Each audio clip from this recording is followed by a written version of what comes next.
আমার গল্পপ্রিয় বন্ধুরা, কেমন আছো তোমরা? আশা করি ভালো আছো, আমিও ভালো আছি। তোমাদের মজা দিতে আমি আরও একটি মজার গল্প নিয়ে এসেছি। গল্পটি শুনলে তোমাদের রড দিয়ে ঝরনার মতো পানি বেরিয়ে আসবে। তো বুঝতেই পারতেছ গল্পটা কেমন ইন্টারেস্টিং হতে চলেছে, তাই দেরি না করে কানে হেডফোন পরে নাও।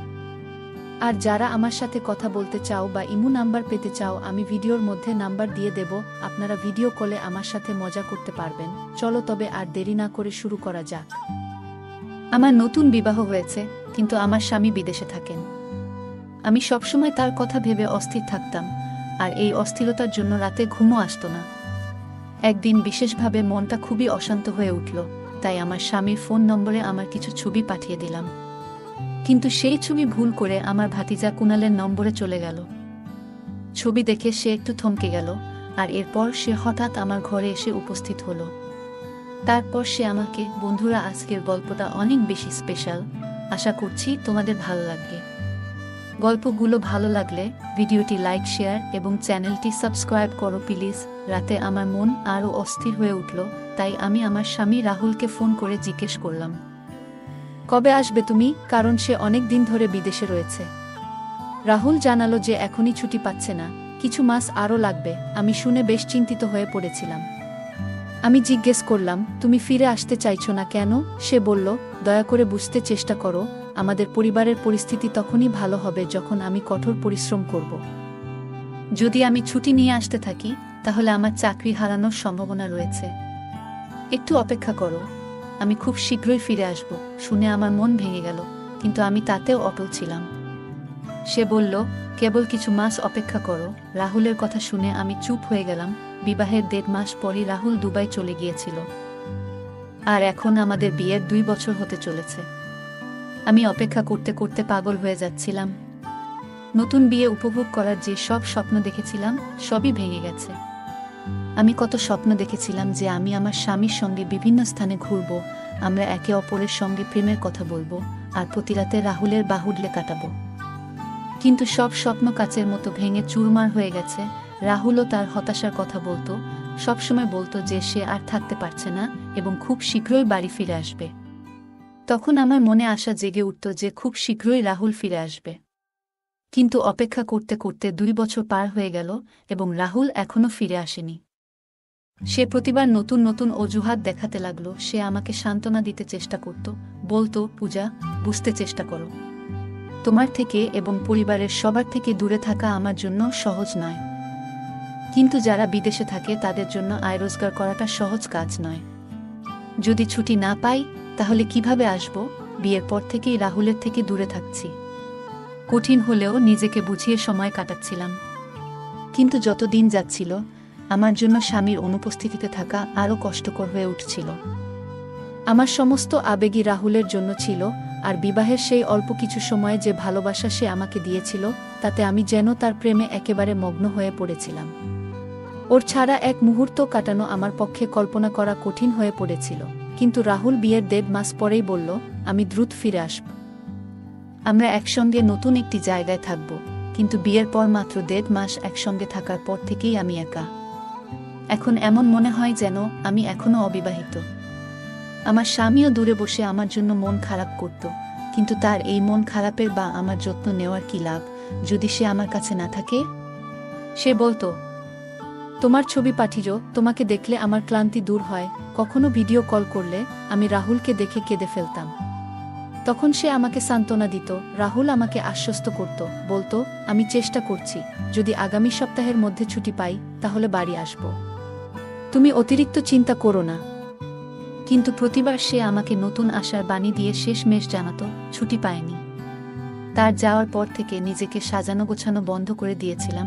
যখনই রাহুল ভিডিও কলে আমার মলিন মুখ দেখত, তখন তার মনও খারাপ হয়ে যেত। সে বলতো, নিজেকে একটু সুন্দর করে সাজাও, নতুন ছবি তুলে আমার কাছে পাঠাও। তার অনুরোধে নিজেকে আবার একটু সাজাতে শুরু করলাম। ভালো ভালো ছবি তুলে রাহুলের কাছে পাঠাতাম।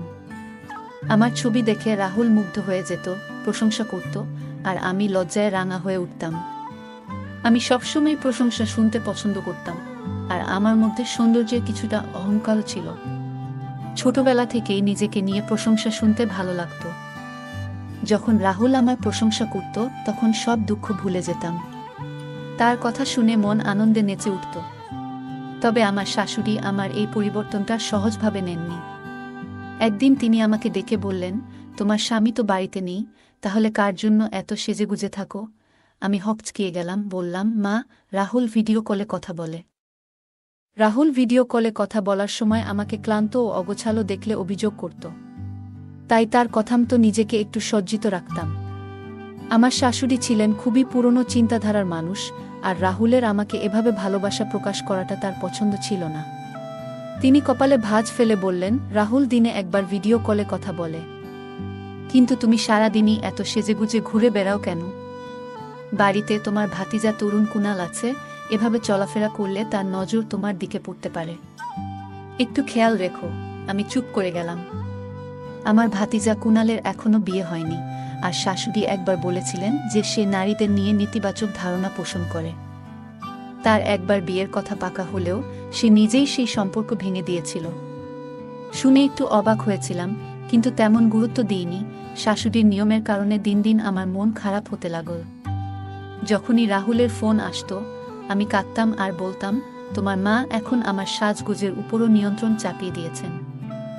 রাহুল আমাকে শান্ত করার চেষ্টা করত, বলতো, এ নিয়ে ভাবো না, মা যা বলছেন ঠিকই বলছেন। তুমি আমার স্ত্রী, আমার উপস্থিতিতে সাজগোজ করলে ভালো লাগে। বাড়িতে আমার ছোট ভাতিজা রয়েছে, তাই এই বিষয়ে একটু খেয়াল রাখলে ভালো হয়। তুমি তো জানি সে এখানে থেকেই বড় হয়েছে। রাহুলের কথাগুলো শুনে আমার মন খারাপ হয়েছিল। এমন মনে হলো যেন সেও আমার উপর পুরোপুরি ভরসা করতে পারছে না। আমি ছিলাম একজন সুন্দরী মেয়ে, সাজলে আরও সুন্দর লাগত। সত্যি বলতে আমার কুনাল মাঝে মাঝে আমাকে নজরে রাখত, আর আমার শাশুড়িরও একটা ভয় ছিল যাতে স্বামীর অনুপস্থিতিতে আমি কোনো ভুল পথে না যাই। কারণ আমি ছিলাম এক তরুণী, নতুন বিবাহিতা। বিয়ের পর স্বামীর সঙ্গ পাওয়াটা একজন মেয়ের স্বাভাবিক চাহিদা। কিন্তু যখন স্বামী সেই চাহিদা পূরণ করতে না পারে, তখন অনেক সময় মনে নানা রকমের ভাবনা আসতে পারে। সম্ভবত এ কারণেই আমার শাশুড়ির মনে এমন ভয় কাজ করছিল। বিয়ের পর নিজেকে গুছিয়ে রাখতাম, তবে এখন শাশুড়ি আপত্তি জানাতেন। স্বামীকে জানালে সেও বলতো, মা ঠিকই বলেছেন। আমি রাহুলকে বোঝাতাম যে আমাকে অন্তত নিজের মতো করে সাজগোজ করতে দিক, যাতে আমি প্রাণ খুলে জীবনটা উপভোগ করতে পারি। কিন্তু রাহুলও এতে রাজি হতো না। আমি যেন নিজের মধ্যে বয়সের ভার অনুভব করতে শুরু করলাম। মনে হতে লাগলো শাশুড়ি অয়থাই আমার উপর এত নিয়ন্ত্রণ আরোপ করছেন, বিশেষত যখন আমার কুনালের এমন কিছুতেই আগ্রহ নেই। আমার ভাতিজা কুনাল একবার বিবাহ হলেও বিয়ের আগেই সেই সম্পর্ক ভেঙে দিয়েছিল। শাশুড়ি বলেছিলেন মেয়েটি ছিল খুবই সুন্দরী, কিন্তু আমার কুনাল কেন জানি না তার সঙ্গে সম্পর্ক চালিয়ে যেতে পারেনি। সে ছিল শান্ত স্বভাবের, নিজের মতো থাকত। প্রতিদিন সকালে বাড়ি থেকে বের হতো আর রাতে ফিরে নিজের ঘরেই থাকত। প্রয়োজন ছাড়া তেমন কথা বলতো না, ঘর থেকে বের হয়ে সময়ও কাটাতো না।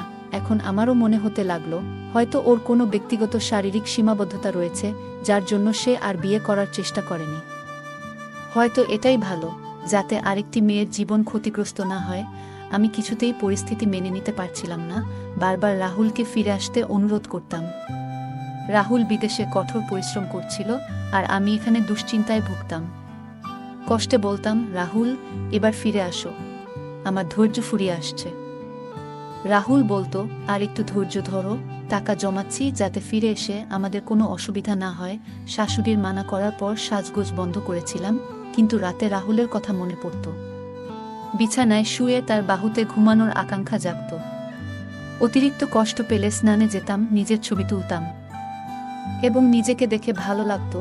এভাবে চলতে চলতে আমি কখন যে ভেতরে ভেতরে দুর্বল হয়ে পড়েছি তা নিজেই বুঝিনি। এখন বেশিরভাগ সময় একা থাকলে নিজেকে ব্যস্ত রাখার জন্য নানাভাবে ছবি তুলতাম। আস্তে আস্তে এই অভ্যাসটা এমন পর্যায়ে পৌঁছে গিয়েছিল যে আমার পক্ষে এটি নিয়ন্ত্রণ করা কঠিন হয়ে পড়ছিল। একদিন আবেগের মুহূর্তে এমন কিছু করে ফেললাম যা সাধারণত কেউ সহজে করেন না। মনে হচ্ছিল রাহুল আমার সৌন্দর্যকে মুগ্ধ হয়ে দেখুক, এই আকাঙ্ক্ষাই আমাকে বিচলিত করছিল। নিজের সিদ্ধান্তগুলো নিয়ে ভাবার সময় পাইনি, আর এই ছোট্ট পদক্ষেপেই আমার জীবনে বড় পরিবর্তন আসতে শুরু করল। আমার শাশুড়ি সবসময় আমার দিকে কৌতূহলভরা নজরে তাকিয়ে থাকতেন। বেশিরভাগ সময় আমি নিজ ঘরে কিংবা একা থাকলে তার চোখে কিছুটা সন্দেহ ফুটে উঠত। মাঝে মাঝে তিনি কিছু প্রশ্ন করতেন, আর মুখের অভিব্যক্তিতে যেন মনের ভাব প্রকাশ পেত। একদিন হঠাৎ আমার মোবাইল নষ্ট হয়ে গেল, আর আমি খুবই চিন্তায় পড়ে গেলাম। ছবি তোলার যে নতুন শখ আমার মধ্যে জন্মেছিল, সেটা যেন আমার নিত্যদিনের সঙ্গী হয়ে গিয়েছিল। মোবাইল ঠিক করানোর জন্য দোকানে দিতে হতো, আর তাতে আমার কিছু ব্যক্তিগত ছবি ছিল। যদি কেউ দেখে ফেলত, তাহলে বড় বিপদে পড়তে হতো। রাহুল একদিন শাশুড়ির ফোনে কল করেছিল, আর সেই সুযোগে আমি মোবাইল নষ্ট হয়ে যাওয়ার বিশ্বাসটা জানালাম। রাহুল বলল, কোনো চিন্তা করো না, তোমার মোবাইলটা কুণালকে দিয়ে দাও, সে তো তার বন্ধুর দোকান থেকে ঠিক করিয়ে আনতে পারবে। তার কথায় আমি একটু স্বস্তি পেলাম, কারণ আমার কুণাল এমন কেউ ছিল না যে আমার ব্যক্তিগত ব্যাপারে ঢু মারবে। সকালে আমি মোবাইলটা কুণালকে দিলাম, আর বিকেলে সে সেটা ঠিক করিয়ে নিয়ে এলো। যখন মোবাইল আনতে তার ঘরে গেলাম, তখন শাশুড়ি আমাকে তার ঘর থেকে বেরোতে দেখে ফেললেন। তারপরই আমাকে ডেকে প্রশ্ন করলেন, কেন আমি কুণালের ঘরে গিয়েছিলাম। আমি ব্যাখ্যা করলাম, মা, আমার মোবাইল নষ্ট হয়েছিল, সেটাই ঠিক করানোর জন্য তাকে দিয়েছিলাম। কিন্তু আমার কথায় তিনি সন্তুষ্ট হলেন না। এরপর তিনি এমন কথা বললেন যা আমাকে চিন্তায় ফেলে দিল। তিনি বললেন, তুমি যেন অদ্ভুত সব কাজ করছো আজকাল। কখনো সাজুগুজু করে বাইরে চলে আসছো, আবার কখনো নিজের ঘরে দরজা বন্ধ করে রাখছো, আর বাথরুমে ঢুকলে অনেক দেরি করো। আমি বেশিরভাগ সময় বাথরুমে কাটালে শাশুড়ি খেয়াল করতেন এবং আমাকে নিয়ে নানা মন্তব্য করতেন। আমি অবাক হয়ে তার দিকে তাকিয়ে ভাবতাম, কেন তিনি এত ছোটখাটো ব্যাপারেও আমার উপর নজর রাখছেন। মনে মনে চিন্তা করতাম, তার আসল সমস্যা কি। আমার কোনো কাজই যেন তার কাছে সহ্য হয় না। তবে সত্যি বলতে, তিনি জীবন সম্পর্কে অনেক কিছু জানতেন এবং অভিজ্ঞতা সম্পন্ন একজন ছিলেন। তিনি বুঝতে পারছিলেন যে আমার মধ্যে পরিবর্তন আসছে এবং হয়তো ভাবছিলেন আমি আমার স্বামীর অনুপস্থিতিতে যেন বিভ্রান্ত হয়ে না যাই। এরপর আমি তার কথাগুলো পাত্তা না দেওয়া শুরু করলাম। প্রতিদিন রাতে শাশুড়ি ঘুমানোর আগে এক গ্লাস দুধ পান করতেন। একদিন তাকে দুধ দিতে তার ঘরের দিকে যাচ্ছিলাম। দরজার কাছে পৌঁছে হঠাৎ ভেতরে কথা শোনা গেল, এবং অবাক হয়ে শুনলাম যে আমার নামও আলোচনা হচ্ছিল। আমি চুপ করে দরজার বাইরে দাঁড়িয়ে থাকলাম। ভেতরে শাশুড়ি আর কুণাল দরজা বন্ধ করে গোপনে কথা বলছিলেন, আর তাদের কথাগুলো শুনে আমি স্তব্ধ হয়ে গেলাম। মনে হচ্ছিল তাদের কথাগুলো ভীষণ বিস্ময়কর ও অপ্রত্যাশিত ছিল। কিছুক্ষণের জন্য আমার ইচ্ছে হলো ভেতরে ঢুকে কথা বলি, তবে মিথ্যে ঝামেলা বাড়াতে চাইনি। আমি খুব চিন্তিত হয়ে নিজের ঘরে এসে মাথা ধরে বসে পড়লাম। এইসব ভাবতে ভাবতেই পাগল হয়ে যাচ্ছিলাম। আমি সবসময় আমার কুণালকে সোজাসাপটা একজন মানুষ মনে করতাম, কিন্তু আমি জানতাম না তার মধ্যে এমন কিছু ভাবনা থাকতে পারে। লজ্জায় আমার অবস্থা খারাপ হয়ে যাচ্ছিল। স্বামীকে এসব জানাতে লজ্জা লাগছিল। রাতটা পুরোপুরি টেনশনে কেটেছিল। ঘুম না আসায় মোবাইলটা হাতে নিয়ে নিজের একটা ছবি দেখতে লাগলাম। মনে হঠাৎ খেয়াল এলো, এই ছবিটা আমার স্বামীকে পাঠাই। পরের মুহূর্তেই একটা সুন্দর আমার স্বামী রাহুলের নম্বরে পাঠিয়ে দিলাম। কিন্তু পরক্ষণেই বুক ধক করে উঠল, কারণ ভুলবশত ছবিটা আমার ভাতিজা কুণালের নম্বরে পাঠিয়ে ফেলেছিলাম। সময় দেখলাম রাত তখন 2টা। ভাবলাম, এই সময় নিশ্চয়ই আমার কুণাল ঘুমিয়ে আছে। কিন্তু সকাল পর্যন্ত অপেক্ষা করতে পারবো না। যদি সে জেগে ওঠে আর ছবিটা দেখে ফেলে, তবে তার সামনে চোখ তুলতে পারবো না। ছবি এমন কিছু ছিল না যা অন্য কেউ দেখলে ভালো লাগতো। আমার কিছুই বুঝে উঠতে পারছিলাম না কি করব। ঘরে পায়চারি করতে লাগলাম। চিন্তা করতে করতে মাথা কাজ করা বন্ধ করে দিচ্ছিল। আমার মনে তখন একটাই ভয়, যদি সেই ছবিটা আমার কুণালের ফোনে থেকে যায়, তবে একেবারে অপ্রস্তুত পরিস্থিতি তৈরি হবে। যদিও নিজের ফোন থেকে আমি ছবিটা ডিলিট করে দিয়েছিলাম, কিন্তু এই প্রযুক্তির যুগে ডিলিট করা ছবি আবারও দেখা যেতে পারে। ভাবলাম, কুণালের ঘরে গিয়ে সরাসরি তার ফোন থেকে ছবিটা মুছে ফেলা যায় কিনা। তবে এমন কিছু করলে হয়তো সে আমাকে ভুলভাবে দেখবে। তবু সাহস করে ঘর থেকে বাইরে তাকালাম। পুরো বাড়িতে তখন এক অদ্ভুত নিস্তব্ধতা। সবাই নিজ নিজ ঘরে নিশ্চিন্তে ঘুমিয়ে আছে, আর আমার মন পুরোপুরি অশান্ত। কুণালের ফোন থেকে ছবি ডিলিট না করা পর্যন্ত যেন মনে শান্তি পাচ্ছিলাম না। অবশেষে ধীরে ধীরে পায়ে হেঁটে কুণালের ঘরের দিকে এগোলাম। বুকটা ভয় আর উৎকণ্ঠায় জোরে জোরে ধুকপুক করছিল। যদি শাশুড়ি বা শ্বশুর আমাকে এভাবে দেখে ফেলে, তাহলে সন্দেহ করবে। নিঃশব্দে পা ফেলে কুণালের ঘরের দরজার কাছে পৌঁছলাম। ঘরটা ছিল অন্ধকার। কুণাল নিশ্চিন্তে বিছানায় ঘুমিয়ে আছে। আমি আস্তে আস্তে পায়ের শব্দ না করে বিছানার পাশে গিয়ে দাঁড়ালাম। ভাগ্যক্রমে তার মোবাইলটা হাতের কাছে ছিল। হাতে নিয়ে দেখলাম ফোনে ফিঙ্গারপ্রিন্ট লক দেওয়া। তখন হঠাৎ কুণালের দিকে তাকিয়ে কি করব তা ভেবে অবাক হয়ে দাঁড়িয়ে রইলাম। আমি ভেবেছিলাম একটু চেষ্টা করলে হয়তো কুণালের ফোনের লকটা খুলতে পারব। গভীর ঘুমে থাকা কুণালের আঙুলটা ফোনের স্ক্রিনে লাগাতেই সঙ্গে সঙ্গে লক খুলে গেল। দ্রুত ছবি মুছে ফেলার জন্য ফোনের গ্যালারি খুললাম, কিন্তু গ্যালারি খুলতেই আমার মাথায় যেন বজ্রপাত হলো। কারণ সেখানে শুধু ওই একটি ছবি নয়, আরও অনেকগুলো ছবি এবং ভিডিও ছিল যা দেখে আমি হতবাক হয়ে গেলাম। এসব ছবিগুলো এমন ছিল যা আমি ব্যক্তিগত সময়েই তুলেছিলাম, যেগুলো কেউ দেখবে বলে কখনো ভাবতেও পারতাম না। আমি বিস্ময়ে ভরা চোখে কুণালের ফোনের দিকে তাকিয়ে রইলাম, আর আমার হাত কাঁপতে লাগলো। মুহূর্তেই বুঝে গেলাম যে কিভাবে আমার কুণাল এসব ছবি তার ফোনে পেয়েছে। আমার গোপনীয়তা এভাবে ভেঙে যাওয়ায় মনে হচ্ছিল পায়ের তলায় মাটি সরে গেছে। আমি তো কুণালের ঘরে শুধু নিজের ছবি মুছে ফেলার জন্যই গিয়েছিলাম, কারণ ভেবেছিলাম যে সে এসব বিষয়ে আগ্রহী নয়। কিন্তু আসলে তার ফোনে আমার অনেক ব্যক্তিগত ছবি জমা ছিল। সেদিনের মতো একটা বড় ধাক্কা আগে কখনো খাইনি। আরও জানলাম যে সে আমার শাশুড়ির কাছে গিয়ে আমার নামে নানান বাজে কথা বলে, যেন আমার চরিত্র নিয়ে সন্দেহ তৈরি করতে চায়। তখন আমি জানতাম না যে আমার ভাতিজা কুণাল আমার ব্যক্তিগত ঘরের এবং বাথরুমের বিষয়েও জানে। তবে তার ফোনে নিজের ছবি দেখে বুঝতে পারলাম যে সে আমার সবকিছুই নজরে রেখেছিল। ছবিগুলো ডিলিট করতে করতে হঠাৎ আমার কুণাল ঘুম থেকে উঠে আমাকে দেখে হতভম্ব হয়ে গেল। সে আমার হাতে তার ফোন দেখে দ্রুত ফোনটা ছিনিয়ে নিল। বিরক্ত হয়ে জিজ্ঞেস করল, তুমি এই সময় আমার ঘরে কি করছো? তার ব্যবহার দেখে আমার রাগ বেড়ে গেল। বললাম, কিভাবে সাহস হয় আমার এই ছবিগুলো রাখার? আমি এই বাড়ির বউ। তুমি এত নিচু মানসিকতার কেমন মানুষ? সে হাসতে লাগল, যেন এসব তার কাছে মজার বিষয়। বলল, আমি তো কোনো ছবি তুলিনি, তুমি নিজের ঘরে আছো, কিভাবে তুলবো আমি? এ কথা শুনে আমি হতভম্ব হয়ে গেলাম, আর তার আসল উদ্দেশ্য তখন পুরোপুরি পরিষ্কার হয়ে গেল। কুণালের মিথ্যে কথা শুনে আমার রাগ আরও বেড়ে গেল। সে বলল, এই ছবিগুলো তুমি নিজেই তুলে আমাকে দিয়েছ। আমি রেগে বললাম, কিভাবে ভাবছ আমি এমন ছবি তোমাকে পাঠাবো? এরপর বললাম, যা হয়েছে হয়েছে, সব ছবি মুছে ফেলো, নইলে আমি সব বলবো। কিন্তু কুণাল নির্বিকারভাবে পানি খেতে লাগলো।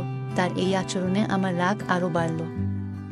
আমি জোর দিয়ে বললাম, এখনই আমার সামনে সব ছবি ডিলিট করো। কিন্তু কুণাল বলল, এই ছবিগুলো মুছব না। তোমার স্বামীকে সব বলবো যে তুমি বিশ্বস্ত নও। সে আমাকে ভয় দেখিয়ে বসে রইল। আমি পাল্টা বললাম, আমার স্বামী সব জানে, এই ছবিগুলো আমি নিজের জন্য তুলেছিলাম। কুণাল মুচকি হেসে বলল, তবে এই ছবিগুলো আমার কাছে এলো কিভাবে? সে দেখালো, যখন আমার ফোন ঠিক করছিল তখন ছবিগুলো পেয়েছে। আমি বুঝলাম এই পরিস্থিতিতে আমার স্বামীও হয়তো বিশ্বাস করত না, আর শাশুড়িও আমাকে ভুল বুঝে বসেছিলেন। চোখে জল ফেলতে লাগলাম। কুণালকে অনুরোধ করলাম যেন ছবিগুলো মুছে ফেলে। বললাম, তুমি যা চাইবে তাই দেব, কেবল আমার ছবি ডিলিট করে দাও। কিন্তু সে বলল, আমার কিছুই চাই না, এখনই আমার ঘর থেকে বেরিয়ে যাও। সে আমাকে জোর করে ঘর থেকে ঠেলে বের করে দিল, আর আমি কান্নায় ভেঙে পড়লাম। আমার তখন মাথা কাজ করছিল না, শুধুই মনে হচ্ছিল যে কোনো মূল্যে এই ছবি মুছে ফেলতে হবে। যদি সে আরও কিছু দাবি করে, এমনকি অসম্ভব কিছু চায়, তাও আমি হয়তো মেনে নিতাম। কারণ আমার এই গোপন বিষয়টি স্বামীর কাছে গেলে সে আমাকে ছেড়ে দিতায়, এমন আশঙ্কাই ছিল সবচেয়ে বড় ভয়। তাই নিজের আত্মমর্যাদা ভুলে তার সব কথা মেনে নিতে প্রস্তুত ছিলাম। কিন্তু কুণাল আমাকে ঠেলে বের করে দেওয়ায় বুঝলাম, হয়তো তার আগ্রহ এসব বিষয়ে নেই। সত্যি যদি থাকত, তবে এই সুযোগটা সে হাতছাড়া করত না। আমি ঘরে ফিরে কান্নায় ভেঙে পড়লাম। অনেকবার চেষ্টা করেছি যে কুণালের ফোন থেকে ছবিগুলো মুছে দিই, কিন্তু সে আমাকে সেই সুযোগটাই দেয়নি। সারাক্ষণ তার আশেপাশে ঘোরাঘুরি করে অনুরোধ করেছি ছবিগুলো ডিলিট করার জন্য, কিন্তু প্রতিবারই সে অস্বীকার করত এবং রাগের সঙ্গে আমাকে ঘর থেকে বের করে দিত। রাহুল যখন ফোন করত, আমি উদাসীনভাবে কথা বলতাম। সে বারবার জানতে চাইত, তোমার কি হয়েছে, কিন্তু এসব কিভাবে তাকে বলতাম। একদিন সিদ্ধান্ত নিলাম, সত্যিটা রাহুলকে জানাবো। ভয়ে বেঁচে থাকা আর সম্ভব না। যদি আমি নিজে না বলি, কুণাল একদিন সব ফাঁস করবেই। ভয়ে ভয়ে রাহুলকে বললাম, রাহুল, আমি ফোনে কিছু ছবি তুলেছিলাম। রাহুল হেসে বলল, তাতে কি হয়েছে? আমি বললাম, ছবিগুলো একটু অন্যরকম ছিল, বাথরুমে তুলেছিলাম। রাহুল চমকে উঠে বলল, এগুলো ডিলিট করো। এমন ছবি সম্মানজনক নয়। মোবাইল হারালে বা ফাঁস হলে কিভাবে মুখ দেখাবো? রাহুল আমাকে বকছিল, কিন্তু পুরো সত্য তখনও বলিনি। নিজেকে দোষারোপ করলাম, ইস, কেন এমন করলাম? না করলে আজ এতটা বিপদে পড়তে হতো না। আমি বারবার কুণালকে অনুরোধ করতে থাকলাম যেন সে আমার ছবিগুলো মুছে ফেলে। তাকে কথা দিলাম যে এরপর আর এমন ভুল কিছু করব না। কিন্তু তখন সে এমন কিছু বলল যে আমি বাকরুদ্ধ হয়ে তার দিকে তাকিয়ে রইলাম। তার আসল উদ্দেশ্য বুঝে আমার ভেতরটা শিউরে উঠল। কুণালের আশেপাশে ঘোরাঘুরি করতে দেখে শাশুড়ির সন্দেহ বাড়ল। একদিন সে বলল, বৌমা, কেন বারবার কুণালের ঘরে যাচ্ছ? আমাদের পরিবারে এসব মানায় না। তার প্রশ্নে আমি ঘাবড়ে গিয়ে তাড়াহুড়ো করে বললাম, মোবাইল নষ্ট হয়েছিল তাই ঠিক করাচ্ছি। কিন্তু শাশুড়ি বিশ্বাস করল না, বলল, আমি রাহুলকে শিগগিরই ফিরিয়ে আনব। তোমার আচরণ আমাদের পরিবেশ নষ্ট করছে। শাশুড়ির সন্দেহে আমি লজ্জিত হয়ে পড়লাম। 1 মাস এভাবে কাটল। কুণাল প্রায় আমাকে ডেকে নিজের মতো চলতে বাধ্য করত, আর আমি কান্নাভেজা চোখে তার ঘর থেকে বের হতাম। তাকে বারবার মুক্তি দিতে অনুরোধ করেও কোনো লাভ হয়নি। শাশুড়ির সন্দেহ ক্রমশ বাড়ছিল। অবশেষে 1 মাস পর রাহুল দেশে ফিরল। তাকে দেখে স্বস্তির বদলে এক অজানা আতঙ্কে পাথর হয়ে গেলাম। আমি ভেতরে ভেতরে ভয়ে সাদা হয়ে গিয়েছিলাম।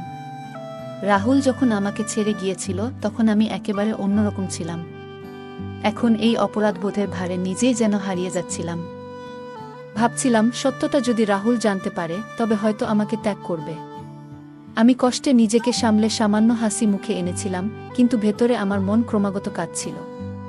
যদি পুরনো দিনের মতো ভালো থাকতাম, তবে আজ তার ফেরার দিনে আমিও আনন্দে ভরে উঠতাম। রাহুল অনেক উপহার নিয়ে ফিরল আর বলল, তোমার থেকে দূরে থাকাও আমার জন্য কঠিন ছিল, কিন্তু আমাদের ভবিষ্যতের জন্য কাজ করছিলাম।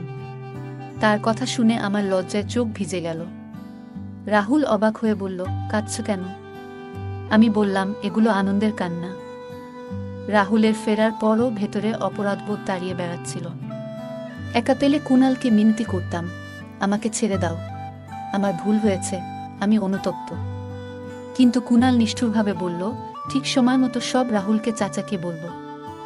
যদি ক্ষমা করে তাহলে দূরে সরে যাব, কিন্তু না হলে কখনো ক্ষমা করতাম না। তার এই কথায় আমি ভেঙে পড়লাম। সে আমার দুর্বলতার সুযোগ নিচ্ছিল এবং ব্ল্যাকমেল করে চলছিল। আমার ভুল বুঝে কুণালকে ছবিগুলো মুছে ফেলতে বলেছিলাম, কিন্তু সে রেগে গিয়ে বলল, আমি রাহুলকে তোমার সব কাজ দেখাবো। তুমি তার বিশ্বাসের সঙ্গে খেলেছ। আমি কাঁদতে কাঁদতে তাকে অনুরোধ করলেও সে অবজ্ঞাসূচকভাবে বলল, তুমি সব সীমা পার করে ফেলেছ। তুমি একজন বিশ্বাসঘাতক। তোমার মতো কাউকে আমি স্পর্শ করতে চাই না। সে আরও জানায়, তার আগের বাগদত্তাও অনৈতিক সম্পর্কের জন্য তাকে ছেড়ে যায়, যা তাকে নারীদের প্রতি ঘৃণা করতে শিখিয়েছে। কুণাল বলল, আমার ভাই দূরে কষ্ট করছে, আর তুমি তার সম্মান নষ্ট করছ। একদিন বাড়িতে শুধু আমি, রাহুল আর কুণাল ছিলাম। সেই সুযোগে কুণাল রাহুলের সামনে আমার কিছু ব্যক্তিগত ব্যাপার প্রকাশ করল।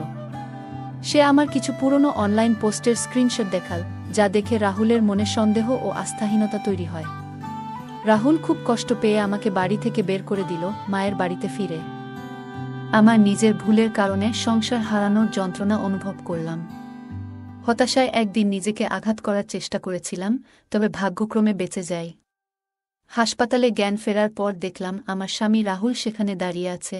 রাহুল জানালো যে সে আমাকে আরেকটি সুযোগ দিতে চায়, তবে এটিই হবে আমার শেষ সুযোগ। বাড়ি ফিরে আমি নতুনভাবে জীবন শুরু করার সিদ্ধান্ত নিলাম। নিজের ভুলগুলো থেকে শিক্ষা নিয়ে এবার রাহুল ও তার পরিবারের জন্য সেবা ও যত্ন করতে মনোযোগী হলাম। রাহুলের ক্ষমার জন্য আমি কৃতজ্ঞ, যা আমাকে জীবনে নতুনভাবে এগিয়ে চলার প্রেরণা দিয়েছে। বন্ধুরা, যদি এই গল্পটি ভালো লেগে থাকে তাহলে দয়া করে ভিডিওটি লাইক করুন এবং আমাদের চ্যানেলটি সাবস্ক্রাইব করুন। পাশে থাকা বেল আইকনটি প্রেস করুন, যাতে করে আমরা যখনই নতুন ভিডিও আপলোড করি তার নোটিফিকেশন সবার আগে আপনার কাছে পৌঁছে যায়। ধন্যবাদ, দেখা হবে আমাদের পরবর্তী ভিডিওতে। আজকের গল্পটি এ পর্যন্ত। এতক্ষণ সাথে থাকার জন্য ধন্যবাদ। দেখা হবে পরবর্তী কোনো ভিডিওতে।